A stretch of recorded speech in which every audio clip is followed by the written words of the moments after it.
Okay, welcome back. This is the end of the season for me. I'm leaving tomorrow morning, but we're back in service next season in October. I will give all the results once I gather them for all the sports that were played.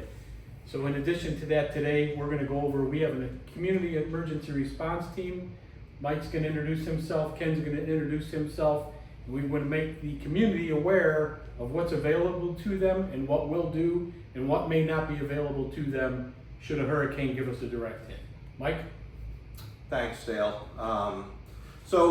What is the CER team? As Dale alluded to, it's the Community Emergency Response Team. And we're looking at a number of perils that could potentially hit us. We talk about hurricanes, but there's also wildfires, which we've had recently, tornadoes that can pop up real quickly, flooding. So a lot of what we're trying to do is prepare ourselves. We've got about 45 volunteers right now, and we're organized into zones within the community. There are zone leaders and captains, and we have a fairly well thought out structure and response preparation, proactive planning that's being done, and a lot of this is situational awareness. What's happening right now, making sure that you as members of the community are aware of what to expect and what to watch for, and to make sure that we're all safe. Ken, do you want to add something to that? You want to introduce? Yeah, hi. Oh, Hi, go ahead, Ken. I'm Ken. Yeah, thanks, Dale. Ken Reed. I live in Valencia Bonita now with Pam for about 3 years. Essentially 35 years of experience in petrochemical industry, and much of that was part of emergency response. So a little bit of background that we're bringing into the organization to help keep us safe, as Mike described. So yeah, the big thing is we need to be prepared in case something happens. Building upon what Michael said, if there's an emergency, we know the neighborhood better than anyone else, and the responders, we can help them more quickly respond. We can also we have many very experienced medical professionals in the community. If we can identify if people need some help, we can get our own experienced people very quickly to where help is needed. And the big thing, again, emphasizing what Michael said, is helping you to be prepared. If you have to evacuate, if you are going to sit out a storm, what are the supplies and what's the information that you need, and how will we share that with you while you're in the community during the event, and what we can do to help afterwards to just make sure everyone's okay. That's a good point, Ken. And just going back to my background, I spent 35 years in the insurance industry, mostly on the technology side, but dealing with risk and risk prevention and just an awareness of all the things that could potentially happen.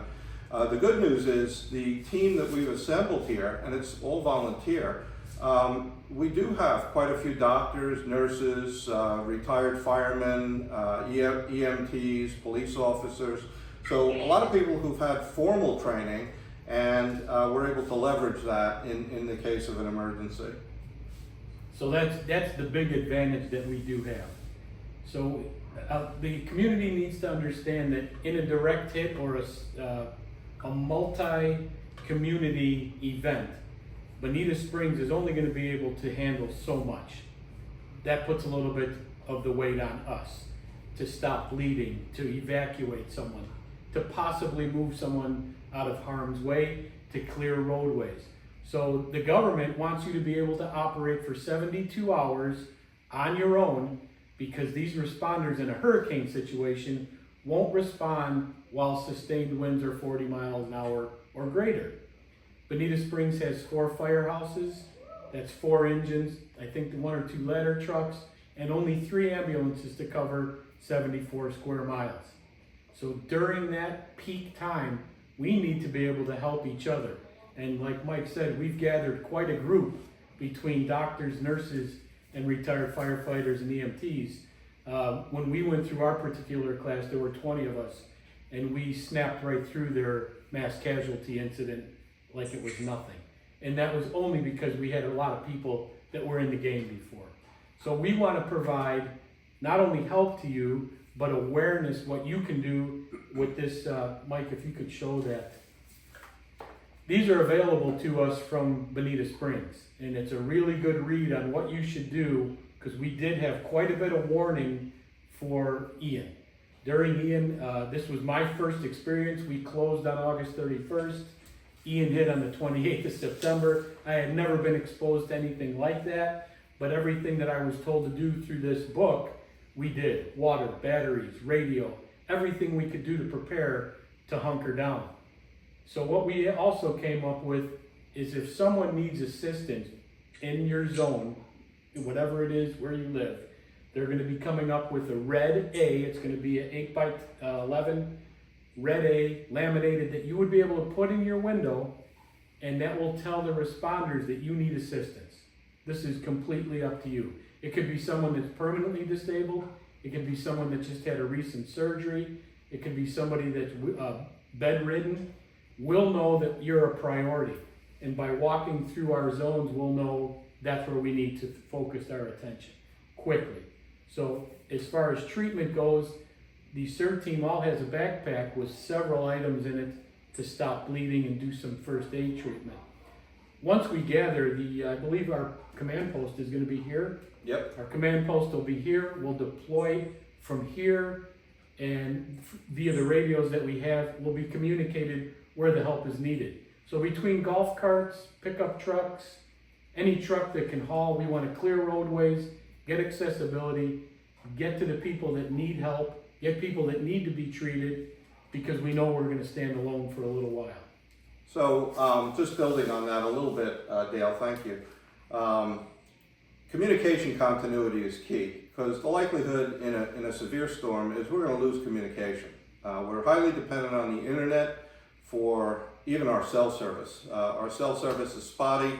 We have 22 radios that are deployed throughout the team, and that will and should enable us to keep in touch with each other and know where we need to deploy resources. But it's not just about injuries and that sort of thing. We have a unique awareness of the Valencia Bonita infrastructure, where things are, where are the shutoff valves, what is the evacuation opportunities, we're at the end of a dead-end street. There's one way in and out. There's not a lot of alternatives, but we've actually surveyed the community and we've identified every potential exit, even if it means cutting a fence open or unlocking an exit and going out a different way through the woods if we have to. Obviously not going to do that in a wildfire if that's where it's coming from, but we've thought about a lot of these potential alternatives that we might have to think of in a emergency situation. The other thing we're looking at is post-storm damage assessment. So we've got people with golf carts. We've got a number of people on the team with drones, chainsaws, and other tools that we may need in the event that we had to move things out of the way or just assess, where are we relative to what's happening around us. So what we want the community to do is watch the newsletter. When the CERT team gets on the agenda for a board meeting, that would be a really good meeting to attend so that you could get your questions out and we could get a lot of things deployed so that everybody's on the same page. We may even do a town hall specific to the CERT team. Ken, if you would, I'd like you to just speak about some of the things that we're expecting the residents themselves to do to prepare versus what the CERT team is doing, so there isn't a mismatch of expectations that, you can just sit at home and do nothing and we're going to take care of you. Yeah, so it's really living in an area where there's potentially hurricanes. It's really important for you to have all your basic supplies, water, all the basics, canned food. Imagine yourself without power for a few days, without communication for a few days if you choose to stay. What do you need to sustain yourself and your family and your pets as well during a period of time where essentially the infrastructure needs to get repaired and put back in place. And just a lot of basic things like great if you have all these credit cards, but imagine the power's down, you need cash. What about your medicines and this type of thing? So it's really being self-sufficient. And we prepared a there's an existing list, and then we've further advanced and updated it this year. That's going to be distributed for residents of just to have a list of the items that are in that for your use if you choose to stay, or if even you're evacuating, what to bring with you. Yes. So that's a important. It's one of those things you don't want to be sitting there at the time saying, "Oh, I wish I would have done X, Y, Z." You can proactively prepare, and it will make a big difference in your life at that time. Yes. If we pre-plan and you have what would really be the term would be a go bag to evacuate quickly. So that would be medication, money, things that you absolutely need, and then leave. So that's something that'll be communicated out as well. Yeah, it's also important to note that the CERT team isn't operating in a vacuum. The board and the management company, Castle, have emergency preparations and plans in place. We're just here to supplement and to assist with that. So they would take the lead, particularly in preparation for a storm, taking down any objects that could be, become projectiles and that sort of thing. We have been trained and will continue to train on how to make sure that the gates are open in the event of a storm. They're supposed to open automatically, but we have manual overrides that we're learning about. And people should be aware that conserving water and even use of the toilet facilities is something that they should be very sensitive about, because if we have no power for a week, our pumping stations are down. So just be aware of that. Now, we did learn a valuable lesson when we did get that cold snap. I don't remember what month it was, February, when the generators started to quit because of a lack of a feed of gas to the community. That was critical, because a lot of people thought that they were good to go, and the generators failed because of the incoming gas. So, speaking of generators, many of you may be on a contract, some of you may not be with your generator company, but it's important to make sure your batteries are replaced on a periodic basis and are tested and are going to work when you need them to in a storm. Particularly, in the case of a multi-day power outage, you may be running on generator. I was involved, unfortunately, in Superstorm Sandy back up in New York, and I ran on a portable generator for 17 days. It was not fun. I had to go get gas twice a day to keep that thing running. just things we're going to get everybody hopefully all on the same page. So yeah, Dale, let me highlight one important item also. From an evacuation standpoint, Lee County is extremely well organized, and Florida is in general because of the history and learnings. And so if you plan on going to an evacuation center and need like medical assistance, you have to pre-register. And they do that because they want to make sure there's enough oxygen, medical bottles, whatever they need as far as medicines for people. And so be aware of that. That Lee County, you're required to pre-register, particularly for people with special needs, and also that they do not take pets. So even as simple as, oh my goodness, I've got a pet or two that nees taken care of and I'm going to evacuate. What do I do? Because they're not allowed into the center. So things like this, you can pre-think it, think about it, who are some friends, so it doesn't become as stressful during a stressful time, but you can have a plan in place. that's That's a good point, Ken. Yes, thank you. That's very important. So we did learn a lot of things from the CERT class. That was one of them about the evacuation center. What you share is up to you as a resident and regarding medical or assistance. If you don't want to participate, that's up to you. But we can target who needs help quickly with that program. Anything else, Ken?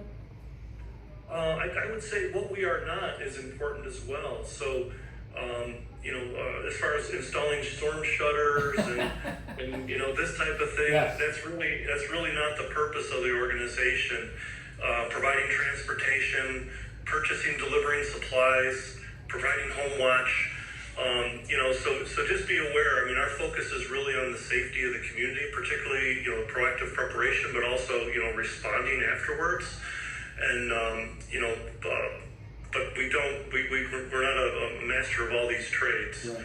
So that's also important as well. Yes. Next door Village Walk, or one community over, they have a CERT team. with a bunch of retired firefighters as well. They run their CER team as well as they run the class that we went to, and we're kind of like in partnership with them. We also learned that if a community needed our help, that we may end up going somewhere else, as well as you may see another team come here to help. So it's all intertwined with the same training. And good point, Dale. If you're watching this and you're not on the CERT team, but you have a background or an interest in participating and volunteering, we certainly could always use more help, and if you're willing to do that, that'd be great. Very good. Thank you, Ken, for coming in on this whatever you want to call this, the FaceTime.